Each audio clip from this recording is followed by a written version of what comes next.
नमस्कार। आज हम आपके लिए लेकर आए हैं कार्तिक पूर्णिमा की व्रत की कथा। कार्तिक पूर्णिमा कब है और इसकी व्रत की कथा क्या है, इसके बारे में आपको इस वीडियो में जानकारी मिलेगी। आइए कब कार्तिक पूर्णिमा है उसके बारे में जानते हैं। कार्तिक अमावस्या पर जिस प्रकार पूरा देश दीपक जलाकर दीपावली मनाता है, उसी तरह ठीक 15 दिन के बाद में कार्तिक पूर्णिमा को देवता दीपावली मनाते हैं। इस साल जो है वो 15 नवंबर को ये जो है कार्तिक पूर्णिमा मनाई जाएगी। आइए इसकी पौराणिक व्रत कथा क्या है उसके बारे में जानते हैं। भगवान शिव के बड़े पुत्र कार्तिकेय जी ने ताड़कासुर राक्षस का वध करके देवताओं को जो है उसके भय से मुक्ति दिलाई थी। परंतु ताड़कासुर के वध करने से उसके 3 बेटे तारकक्ष, कमला और विदुन्माली बेहद दुखी थे और देवताओं के प्रति उनके मन में बहुत ही क्रोध था। ताड़कासुर के बेटों ने देवताओं से बदला लेने के लिए ब्रह्मा जी की उपासना शुरू कर दी थी। उन तीनों ने अपनी कठिन तपस्या से ब्रह्मदेव को प्रसन्न कर दिया और अमृतत्व का वरदान मांग लिया। ब्रह्मदेव ने कहा कि यह वरदान वह उन्हें नहीं दे सकते, कोई और वरदान जो है वो मांग लो। तब तीनों भाइयों ने कहा कि आप हमारे लिए 3 अलग अलग नगर बनवा दें, जिसमें वे रहकर पृथ्वी, आकाश सब जगह भ्रमण कर सकें। 1000 साल बाद जब तीनों भाई मिले तो तीनों नगर मिलकर एक हो जाएं। जो देव एक ही बाण से इन तीनों नगरों को नष्ट कर दे, उसके हाथों ही हमें मृत्यु की प्राप्ति हो। जब ब्रह्मदेव ने यह सुना तो उन्हें यह वरदान दे दिया। वरदान के प्रभाव से 3 नगरों का निर्माण हो गया। तारकक्ष के लिए सोने का, कमला के लिए चांदी का और विदुन्माली के लिए लोहे का नगर बनवा दिया था। उन तीनों भाइयों ने तीनों लोकों पर अधिकार कर लिया।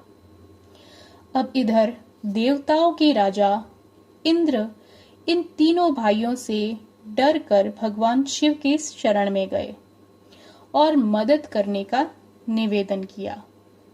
तब भगवान शिव ने एक दिव्य रथ का निर्माण किया, जिसमें चंद्रमा और सूर्य उस रथ के पहिए बने हुए थे। इंद्र, यम, कुबेर और वरुण उस रथ के घोड़े बने हुए थे।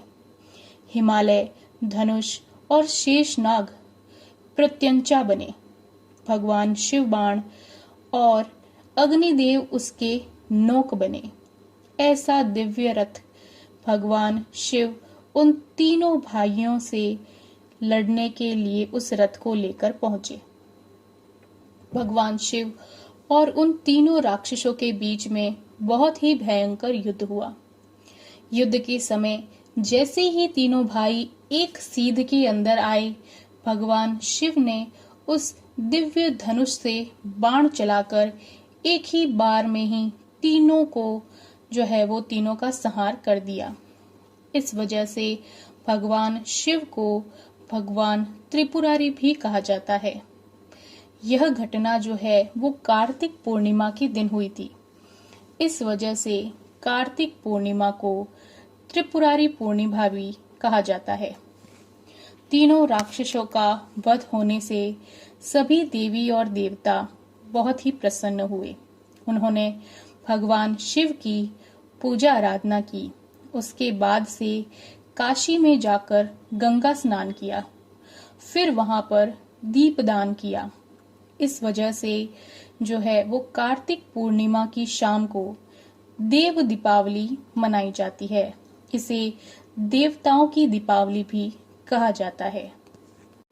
कार्तिक माह में जो ये पूर्णिमा आती है उसका बहुत ही धार्मिक दृष्टि से बड़ा ही महत्व है।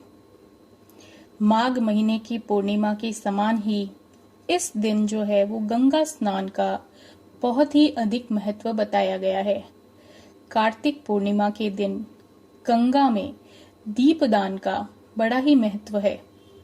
ऐसी मान्यता मानी जाती है कि जब इस दिन देवलोक में दीपावली मनाई जा रही है तो वाराणसी में गंगा तट पर देव दिवाली का जो है वह एक उत्सव मनाया जाता है। इस दिन गंगा स्नान करना बेहद ही शुभ माना जाता है। कहते हैं कि इस दिन गंगा स्नान करने के बाद जो दान करते हैं उसे अक्षय पुण्य की प्राप्ति होती है, उसे मोक्ष की प्राप्ति होती है।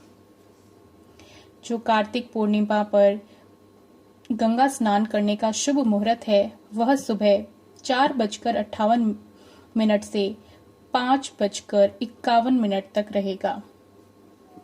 आप सभी को देव दीपावली की, कार्तिक पूर्णिमा की ढेर सारी शुभकामनाएं।